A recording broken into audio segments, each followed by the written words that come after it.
Hello বন্ধুরা, তো finally চলেই আসলাম আমাদের ঘুরতে যাওয়ার ব্লগ নিয়ে।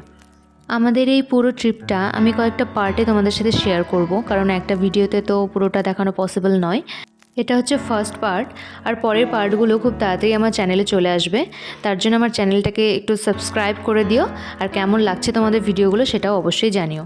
তো হঠাৎ করেই আমাদের প্ল্যান হয়ে গেছিলো দুদিনের জন্য ঘুরতে যাওয়ার। কোথায় যাচ্ছি আশা করি তোমরা টাইটেলে দেখেই নিয়েছো। তো আমাদের ওয়েটিং ট্রেনের টিকিট ছিল, কিন্তু সেটা কনফার্ম না হওয়াতে আমরা ঠিক করি আমরা গাড়ি করে এনজেপি পর্যন্ত যাব। তো যাই হোক, আমাদের লাগেজপত্র রেখে আমরা ঠাকুরের নাম করে বেরিয়ে পড়লাম। তো আমাদের সাথে আরও 3 জন ছিল, এদের উদ্যোগে মেনলি যাওয়া। মাম্পাদি, ছোটনদা, এই যে আমাদের ওংবেটা। মাম্পাদি আর অনেক কাজিন ভাই বোন, আমাদের পাশেই বাড়ি। সারা রাতটা বেশ গল্প করেই কেটে গেল। তো আমরা সকাল সকাল পৌঁছেও গেলাম এনজেপি, তখন প্রায় 5টা বাজে। তো আমরা অন্য এবার গাড়ি ঠিক করলাম, সেটাতে মোটামুটি আমাদের সমস্ত লাগেজপত্র দিয়ে আমরা সেখান থেকে বেরিয়ে পড়লাম। তো তারপর আমরা মেন পাহাড়ের সৌন্দর্য দেখতে দেখতে চলছি। পাহাড়ে এত সুন্দর সুন্দর ফুল দেখতে পাওয়া যায়, যেগুলো আমরা হয়তো কিনে নিয়ে আসি, সেখানে পাহাড়ে জঙ্গলে এমনিই ফুটে আছে। তো এটা দেখে আমি বেশ একটু দাঁড়িয়ে গেছিলাম। এরপর আমরা পৌঁছে গেলাম আমাদের হোমস্টেতে। এনজেপি থেকে চারকোল আসতে মাত্র 2 ঘন্টা সময় লেগেছিল। তো আমরা 7:30টার মধ্যে পৌঁছে গেছিলাম সেখানে। ওয়েদারটা জাস্ট দেখো, মারাত্মক। এরকম ওয়েদার থাকলে প্রকৃতির প্রেমে কে না পড়বে। তো এই হোমস্টেটা ছোটনদাই ঠিক করেছিল তার একজন পরিচিতের মাধ্যমে। চলো রুমের ভেতরটা আবার দেখে নিই।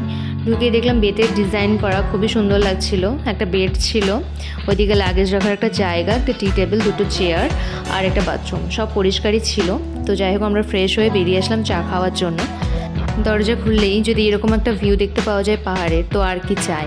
শহরের ব্যস্ত দিনগুলো থেকে কেউ যদি শান্তিতে 2টো দিন কাটাতে চায়, তাহলে এটাও একটা কিন্তু বেটার অপশন হতেই পারে। আমার পার্সোনালি জায়গাটা খুবই পছন্দ হয়েছে, আর ওংবেটারও খুব পছন্দ হয়েছে, আমাকে সে বারবার বলছে। তো এরপর ওনারা আমাদের কাছ থেকে ব্রেকফাস্টের জন্য অর্ডার নিয়ে গেল আমরা কে কী খাবো। তো ওরা বললো ওরা লুচি খাবে। তো আমার সকাল সকাল লুচি খাওয়ার একদম ইচ্ছা করছিল না, তো আমি নিজের জন্য ম্যাগি অর্ডার করেছিলাম। তো ওরা স্টার্ট করে দিল ওদের ব্রেকফাস্ট, আর আমার ম্যাগিটা একটু পরে এসেছিলো। পাহাড়ে এসেছি ম্যাগি খাবো না, এটা কখনো হয়? তো যাই হোক, পাহাড়ে সেই দৃশ্য উপভোগ করতে করতে আমি ম্যাগিটা খেয়ে নিলাম।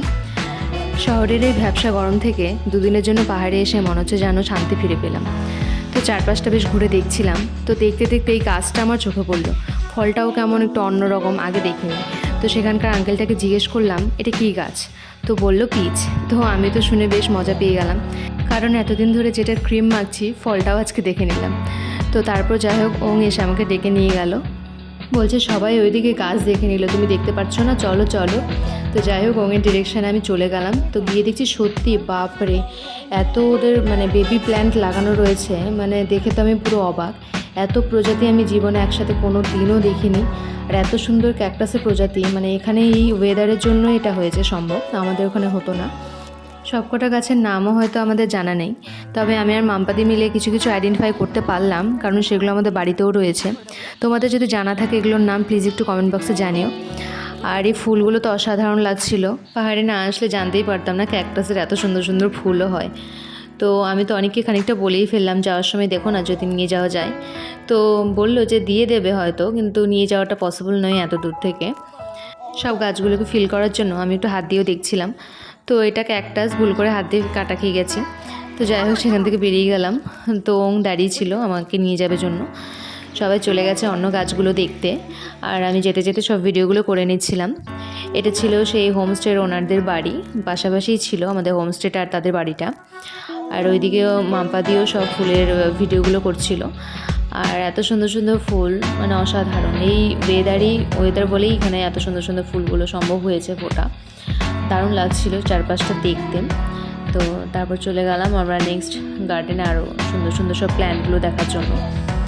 তো অনি আর ছোটনদা এখন অলরেডি সব ঢুকে দেখা হয়ে গেছে তাদের। আর এই ফুলগুলো দেখো, দারুণ লাগছিল দেখতে, অসাধারণ সব চারপাশটা। আমি সব মজা করে বলেও ফেললাম এগুলো মালদাতে থাকলে এতদিনে দেখতে হতো না, কবে চুরি হয়ে সব শেষ হয়ে যেত। তো সেখানে ঢুকে দেখছি একটা বেবি চেরি গাছ, দারুণ লাগছিল দেখতে, অসাধারণ। তো ওটাকে পাড়ার জন্য রেডি। তো আমরা বোঝাচ্ছিলাম না এখন এটাকে ছিঁড়ো না, এটা আরও বড় হবে, তারপর তুমি ছিঁড়তে পারবে। তো সেখানে গাছগুলো আরও সুন্দর সুন্দর ছিল। এদিকে ছোটনদা সব বোঝাচ্ছিল কোনটা কী গাছ। তো আমি এতদিনের নামগুলোও ভুলে গেছি কী গাছ। তো যাই হোক, তারপর আমরা সেখান থেকে বেরিয়ে চারপাশটা দেখছিলাম। তাদের ফার্মও ছিল সেখানে, আর আমাদের হোমস্টেটার নাম ছিল হোয়াইট পাইন রিট্রিট। তোমরা চাইলে ভিজিট করতে পারো, আমার তো বেশ ভালো লেগেছে। এরপর আমাদের লাঞ্চের জন্য ডাক পড়ে গেল। এদের ডাইনিং রুমটাও বেতের ডিজাইন করাই ছিল। তো লাঞ্চে ছিল আমাদের ভাত, এদিকে ডাটার তরকারি, পাঁপড় ভাজা, আলু ভাজা, আর ওদিকে ডাল ছিল, আর ওদিকে ডিম, সবার জন্য ডিম ছিল। তো যাই হোক, খাবারের কোয়ালিটিও খুব ভালোই ছিল, আর আমাদের বেশ ভালোই লেগেছিলো ওখানকার টেস্টটাও। যেহেতু আমাদের ওয়েস্ট বেঙ্গলের মধ্যেই, তো রান্নার তেমন খুব একটা ফারাক পাইনি, সামান্য পরিবর্তন ছাড়া। তো লাঞ্চ করে আমরা বেরিয়ে গেলাম। তো এরপর আমরা একটু খানিকটা রেস্ট নেওয়ার পর আমরা বিকেলে এক্সপ্লোর করতে বেরোবো। সেটার ভিডিও আসছে নেক্সট পার্টে।